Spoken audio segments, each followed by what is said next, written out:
안녕하십니까? 지식과 통찰을 나누는 시간입니다.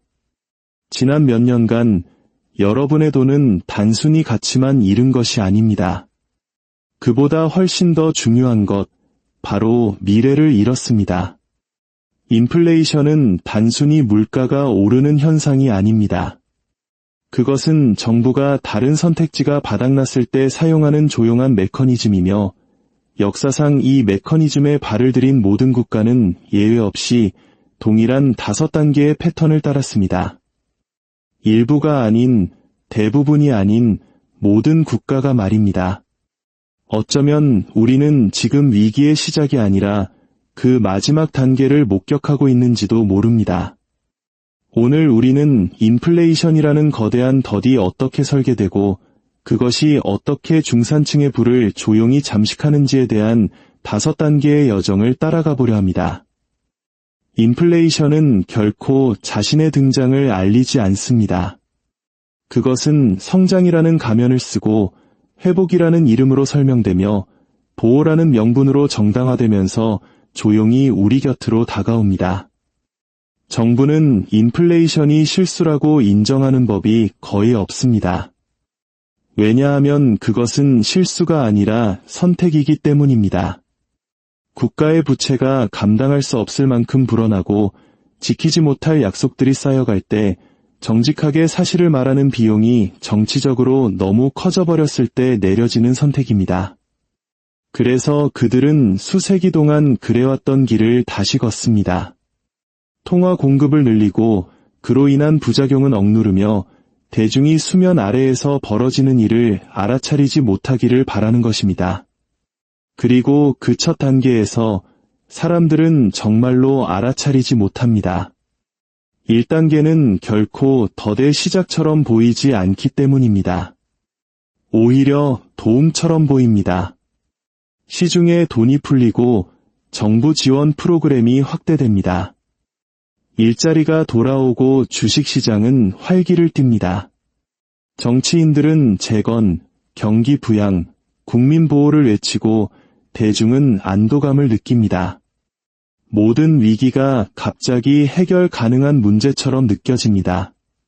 하지만 바로 그 순간 수면 아래에서는 돌이킬 수 없는 변화가 시작됩니다. 생산량보다 화폐 공급량이 더 빠르게 증가할 때, 정부가 재정 건전성의 경계를 무너뜨릴 때, 긴축보다 지출이 더 쉬운 선택이 될 때 붕괴의 씨앗은 조용히 심어집니다. 폭발적이지도 극적이지도 않게 그저 경제의 가장 깊은 토대에 조용히 스며드는 것입니다. 이러한 패턴은 역사 곳곳에서 발견됩니다. 2차 세계대전 후 영국은 승전국이었지만 재정적으로는 파탄 상태였습니다. 국가를 재건하기 위해 정부는 인위적으로 금리를 낮게 유지한 채 막대한 자금을 빌렸습니다. 겉보기에는 책임감 있고 전략적인 결정처럼 보였습니다. 하지만 그 이면에는 저축가들이 자신도 모르는 사이에 국가의 재건 비용을 대고 있다는 단순한 진실이 숨어 있었습니다. 그들이 은행에 넣어둔 파운드화의 구매력은 매년 조용히 사라지고 있었던 것입니다. 정부는 결코 입 밖으로 내지 않았지만 그 메커니즘은 명확했습니다. 통화 가치를 떨어뜨려 실질적인 부채를 지워버리고 국가가 직접 감당할 수 없는 비용을 국민에게 간접적으로 전가하는 것. 이것은 비단 영국의 발명품이 아닙니다. 지구상에서 가장 오래된 재정 전략입니다. 2020년 팬데믹 상황에서 전 세계 정부는 경제 시스템에 수조 달러를 쏟아부었습니다. 구제 금융, 시장 안정화, 긴급 지원이라는 이름으로 말이죠. 물론 일부는 반드시 필요한 조치였습니다. 하지만 그 규모에는 반드시 대가가 따랐습니다.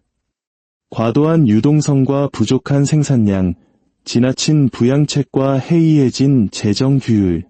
잠시 동안은 기적처럼 보였습니다. 시장은 급등했고 실업률은 떨어졌으며 소비는 폭발했습니다. 하지만 경제학에서 모든 기적에는 가격표가 붙어 있고 그 청구서는 언제나 조용하지만 결정적인 방식으로 시간이 흐른 뒤에 도착합니다. 이 사이클이 전개되면서 대중은 2단계인 압력 축적의 시기로 들어서게 됩니다. 이 단계에서 인플레이션은 더 이상 화면 속 그래프가 아니라 각 가정의 현실이 됩니다. 물가는 처음에는 서서히, 그러다 꾸준히, 마침내 지속적으로 오릅니다. 월세가 오르고 식료품 가격이 조금씩 인상됩니다. 월급의 가치는 점점 줄어듭니다. 처음에는 다들 적응하려 애씁니다. 소소한 지출을 줄이고 구매를 미루고 상황이 다시 정상으로 돌아오기를 바랍니다. 하지만 인플레이션은 희망만으로 물러서지 않습니다. 일단 사람들의 기대 심리가 바뀌고 공급자들이 가격 모델을 조정하기 시작하면 인플레이션은 스스로를 강화하는 악순환에 빠져듭니다. 이 단계는 1970년대 미국에서 정확하게 재현되었습니다. 수년간의 재정 확장과 통화 완화 정책 이후 물가는 임금보다 훨씬 빠르게 상승하기 시작했습니다. 노동자들은 임금 인상을 요구했고 기업들은 그 비용을 상쇄하기 위해 다시 상품 가격을 올렸습니다. 이 악순환은 무자비하게 반복되었습니다. 월급 명세서에 찍힌 숫자는 늘어났지만 실질 구매력은 오히려 줄어들었습니다. 은행 예금 계좌는 그대로인 것처럼 보였지만 그 안에 돈의 가치는 조용히 녹아내리고 있었습니다. 가게가 무너지는 것은 아니었지만 매달 조금씩 뒤처지고 있었던 것입니다. 이것이 바로 2단계가 위험한 이유입니다. 사람들을 파괴하는 것이 아니라 서서히 지치게 만들기 때문입니다. 대중이 마침내 무언가 잘못되었다는 것을 깨달았을 때 그들은 이미 3단계 번영의 환상 속에 들어와 있습니다. 이것은 인플레이션이 자산 시장을 감염시키는 순간입니다. 부동산, 주식, 원자재 등 모든 것의 가격이 치솟기 시작합니다. 서류상으로 우리 사회는 그 어느 때보다 부유해 보입니다. 집을 가진 사람들은 자산 가치가 2배로 뛰는 것을 보고 투자자들은 주식 포트폴리오가 상승하는 것을 보며 기뻐합니다. 모두가 자신이 대단한 투자의 귀재가 된 것 같은 착각에 빠집니다. 하지만 이것은 진짜 부가 아닙니다. 화폐 가치 하락에 따른 가격 재조정일 뿐입니다. 통화 가치가 약해지면 자산의 근본 가치가 강해져서가 아니라 약해진 돈의 가치를 반영하기 위해 가격이 오르는 것입니다. 사람들은 인플레이션을 번영으로 착각합니다. 이러한 현상을 가장 극적으로 겪은 나라는 바로 이웃나라 일본입니다. 1980년대 일본의 주식시장과 부동산 가격은 하늘 높은 줄 모르고 치솟았고 일본 국민들은 역사상 가장 위대한 경제 확장을 경험하고 있다고 믿었습니다. 하지만 그 확장은 유기적인 성장이 아니었습니다. 과도한 유동성과 투기, 그리고 수면 아래에서 가치를 잃어가던 엔화가 만들어낸 거대한 환상이었습니다. 거품이 터졌을 때 일본은 30년간의 장기 침체에 빠져들었습니다. 환상은 산산조각 났고 고통스러운 청구서가 날아왔습니다. 오늘날 우리는 한국에서도 비슷한 징후를 목격하고 있습니다. 임금 상승률과는 동떨어진 부동산 가격, 경제는 어려운데 나 홀로 상승하는 주식시장. 사람들은 실제로 더 부유해지지 않았지만 자산 가격 상승으로 인해 부자가 된 것 같은 느낌을 받습니다. 이 환상은 잠시 자신감을 지켜주지만 현실을 왜곡합니다. 그리고 그 자신감이 무너지는 순간 이 사이클은 가장 고통스러운 다음 단계로 진입하게 됩니다. 이 제4단계, 거대한 조정의 시간이 다가옵니다. 이 단계로의 전환은 극적으로 느껴지지 않습니다. 경보음도 없고 대중이 집단적으로 돌이킬 수 없는 일이 벌어지고 있음을 깨닫는 결정적인 순간도 없습니다. 대신 4단계는 점진적으로 거의 소리 없이 나타납니다. 정부가 항상 두려워하고 미루고 잘못 관리하는 바로 그 조정입니다.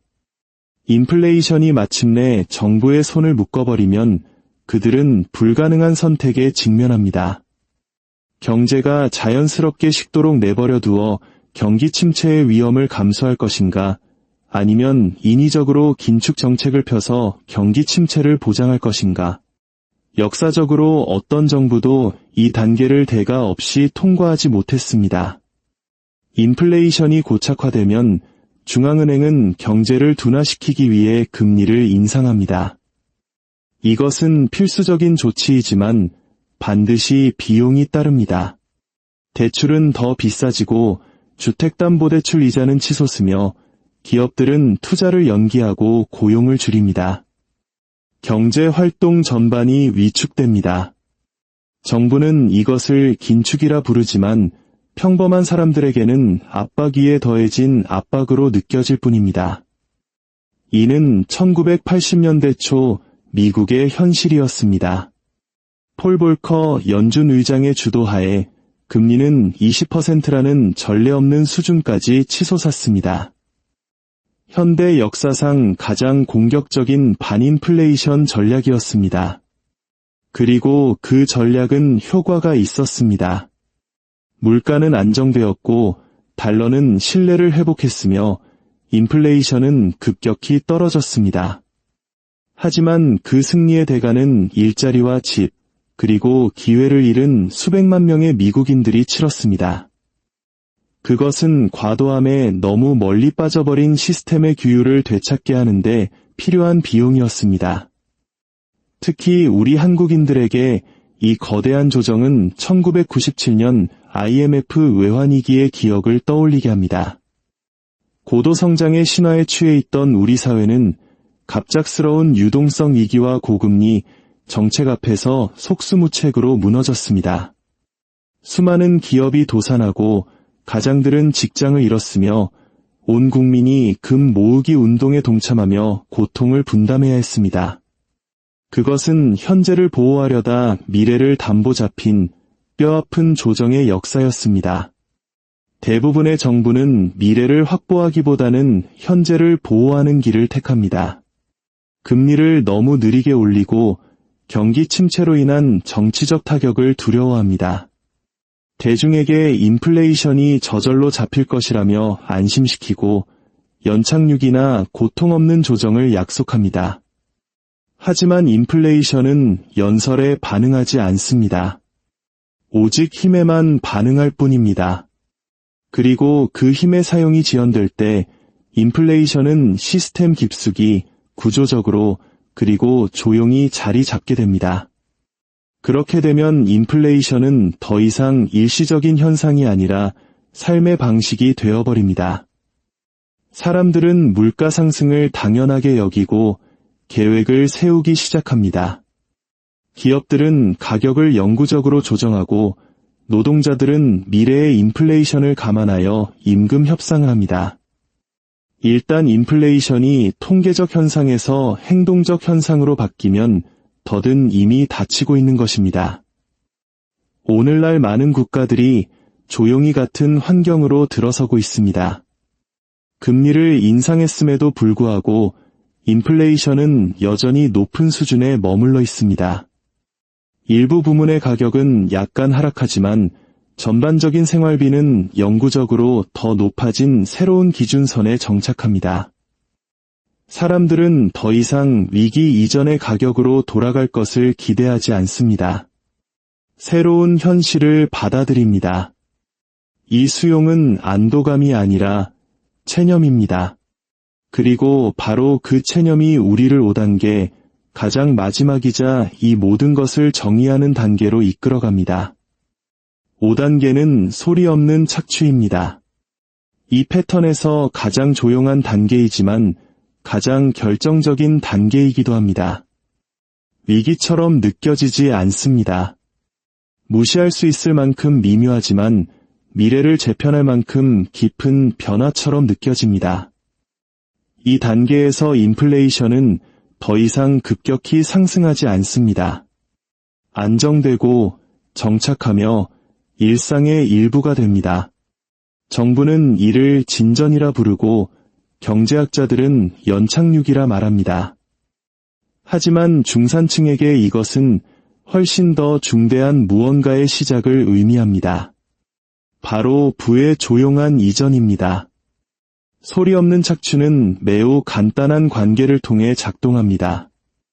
바로 금리가 인플레이션율보다 낮게 유지되는 것입니다. 극적으로 낮지는 않습니다. 아마 1%나 2% 정도일 것입니다. 하지만 아무리 작아도 그 격차는 저축하는 사람에게서 빌리는 사람으로, 가게에서 기관으로, 노동자에게서 국가로 부를 꾸준히 이전시키기에 충분합니다. 이것은 사람들이 한 번에 느끼지 못하기 때문에 인류가 만들어낸 가장 효과적인 숨겨진 세금입니다. 사람들은 수년에 걸쳐, 수십 년에 걸쳐, 평생에 걸쳐 그것을 느끼게 됩니다. 이 메커니즘은 사회를 눈에 띄지 않지만 측정 가능한 방식으로 재편합니다. 예금 계좌의 돈은 제자리 걸음이지만 실질 가치는 하락합니다. 은퇴 자금의 구매력은 줄어들고 비상금의 가치는 녹아내립니다. 다음 세대에게 내 집 마련의 꿈은 더욱 멀어집니다. 안정적이었던 가계 예산은 불안정해집니다. 사람들은 극적인 방식이 아니라 조용한 방식으로 허리띠를 졸라매며 적응합니다. 그들은 꿈을 미루고 있다는 사실조차 인지하지 못한 채 꿈을 미루게 됩니다. 붕괴의 순간 없이 구매력은 서서히 하락합니다. 정부에게 이것은 완벽한 해결책입니다. 소리 없는 착취는 세금을 올리거나 고통스러운 긴축을 발표하지 않고도 수십 년간의 과도한 지출의 결과를 회피하며 국가 부채의 실질 가치를 줄일 수 있게 해줍니다. 정책 입안자의 관점에서는 우아한 해결책이지만 그 비용을 지불하는 국민에게는 파괴적입니다. 역사적으로 이 패턴은 반복되었습니다.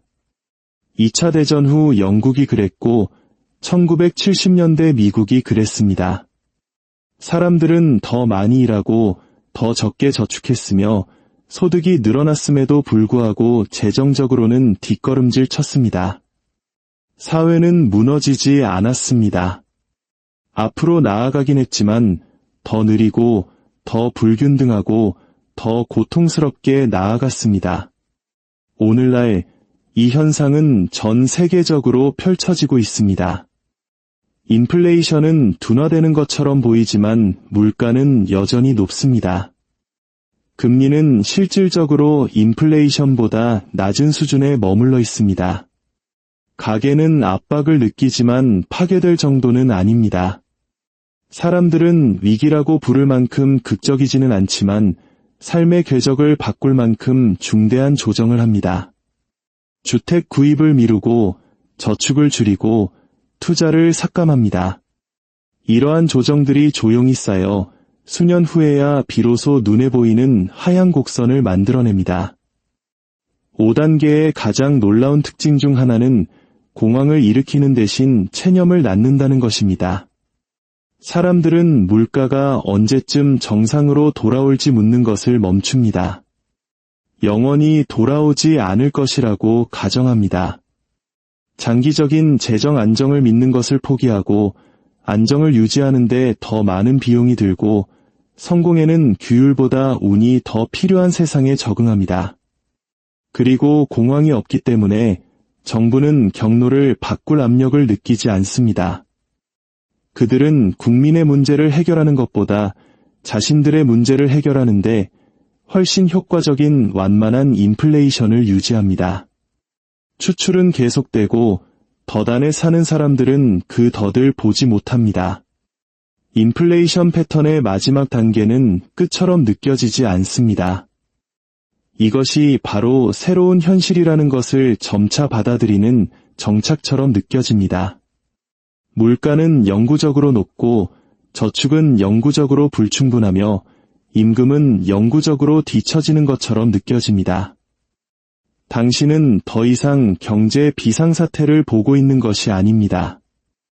새로운 금융현실이 서서히 구축되는 과정을 다시 보고 있는 것입니다. 인플레이션의 최종 단계는 숫자에 관한 것이 아니라 천장에 관한 것입니다. 사회적 이동성, 기회, 그리고 평범한 사람들이 부모 세대가 의지했던 재정적 완충지대를 만들 수 있는 능력에 놓인 보이지 않는 천장 말입니다. 인플레이션이 구조화될 때 중산층은 데이터로 측정할 수 없는 무언가를 잃습니다.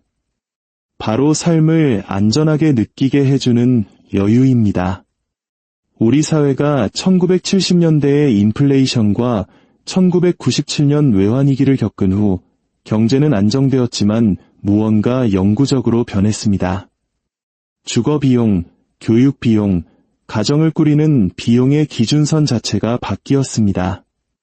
인플레이션이 끝난 것이 아니라 그저 속도가 느려졌을 뿐 그 기준선은 결코 예전으로 돌아가지 않았습니다. 그 이후에 태어난 세대는 안정에 더 많은 비용이 들고 기회를 잡기 위해 더 많은 것이 필요하며 노력만으로는 계층 상승이 어려운 세상에서 자라났습니다. 이것이 모든 인플레이션 사이클의 조용한 유산입니다. 익숙해 보이지만 다르게 작동하는 사회를 남깁니다. 중산층은 위기 때문이 아니라 이기가 지나간 자리에 드리워진 긴 그림자 때문에 더 취약해집니다. 결국 인플레이션은 경제를 폭력적으로 파괴하기 때문에 강력한 힘이 되는 것이 아니라 조용히 약화시키기 때문에 강력한 것입니다. 사회를 무너뜨리는 것이 아니라 부드럽게 소리 없이 예측 가능하게 마모시키는 것입니다. 지금 세계는 다시 그 자리에 서 있습니다. 언론은 진전이라 말하고 정부 관료들은 승리를 선언하며 분석가들은 정상화라고 부릅니다. 하지만 수많은 가정에게는 아무것도 정상적으로 느껴지지 않습니다. 위기는 끝난 것처럼 보일지 모르지만 그 결과는 이제 막 시작되고 있습니다.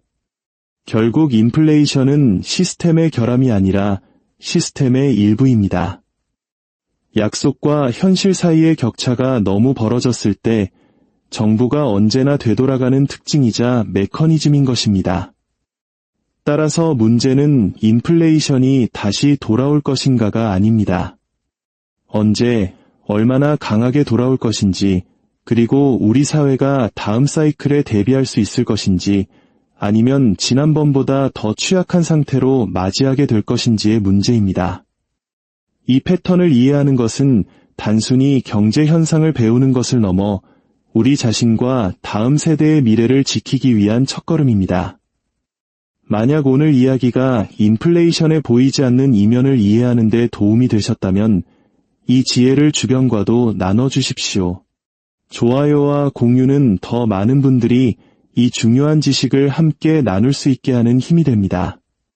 저희 채널을 구독하시면 장막 뒤에 가려진 시스템의 진실을 계속해서 함께 탐구해 나갈 수 있습니다. 인플레이션보다 더 강력한 유일한 것은 그것을 이해하는 힘입니다.